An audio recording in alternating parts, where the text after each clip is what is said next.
компани анхны одоо засгийн баяжуулалт 2013 оны 7 сард очиж ирсэнээс хойш 2 жил зэмүүр үзэж байна. Тэгээ энэ хугацаанд экспорт компани хийсэн экспорт татвар төлөлт нь ямар байна вэ гэдэг дээр үндэслээд толгой газрын хөрөнгө оруулалтын гэрээний хэрэгжилтийн эхний бодит одоо дүр төрхийг харах боломжтой. Энэ гэрээ монголчуудад ашиг өгч чадж гэнэ үгүй гэдгийг дүгнэх боломжтой юм аа. Компаниудаас ашиг авч чадаагүй энэ компаниар эргэлдэж байгаа хөрөнгө санхүү нь Монголын татвар санхүүгийн байгууллагаар одоо банк санхүүгийн байгууллагаар дамждаггүй. За энэс болоод бид нэр одоо төгрөг долларын ханшийн үзүүлэлтэнд эрг нөлөөлж чаддаггүй ийм зовлонгууд бол бас байгаа. За дээрэс нь бид гаргасан засгийн баяжуулалтынхаа тодорхой үнийн дүг авч чаддаггүй бараг 5% нь Монголд эргэж орж ирдэггүй ийм нэг зовлонт байдал ойлгохын дээр үүсчихэд байгаа. Энэс болоод бид энэ ордоос ашиг хийж чадахгүй байгааг бүгдээр мэдж байгаа.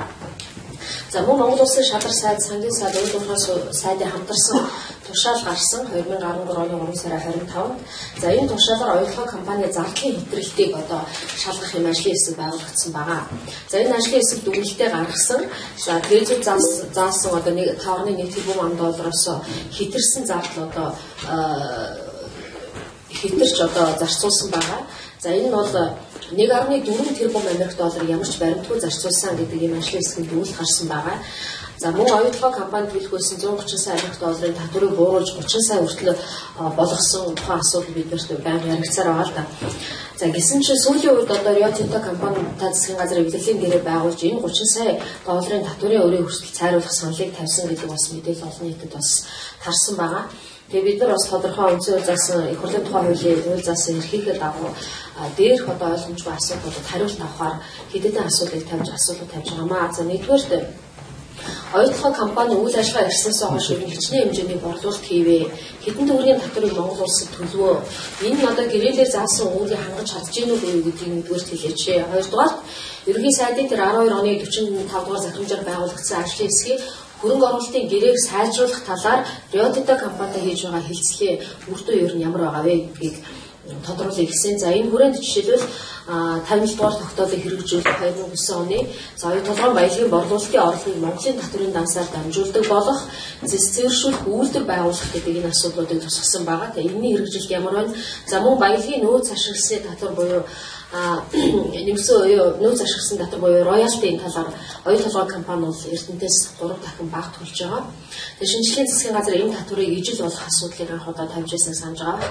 За шийдлийн засгийн газар энэ гэрээг сайжруулах ажлын хүрээнд энэ асуудлыг дахин тавьж гин үү? Нэг улсад ийм адилхан бүтээгдэхүүн гаргаж байгаа энэ хоёр компани яагаад энэ татвар төлөлтийн ялгаатай байгаа вэ? Энэ талаар бас тодруулах ийм асуудал тавьсан байгаа. За 3 дугаарт дээр дурдсан шадар сайд, сангийн сайд, уул уурхай сайдын хамтарсан тушаалаар байгуулсан зардлын хэтрэлтийг шалгах ажлын хэсгийн дүгнэлт гарсан байгаа.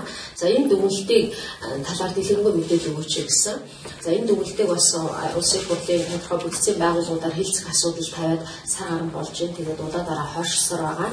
Тэгээ энийг бас хэлцүүлэх байхаа гэж бодож байгаа. За дөрөвдүгээр хөрөнгө оруулагчтай илэрлийн гэрээ гэрчийг байгуулж татварын одоо төлөх өөр анхны хөрөнгө оруулалтын гэрээний баримтаар баталгааж агуул 2 тэрбум Америк долларын хэтрэлтийг цайруулах саналыг засгийн газраас тавьсан гэдэг нь үнэн юм уу? Харилцан буулт хийх ямар нэгэн яриа хэлцээр явагдаж байгаа мó гэдгийг одоо бас тодруулахаар энэ асуултыг тавьсан байгаамаа.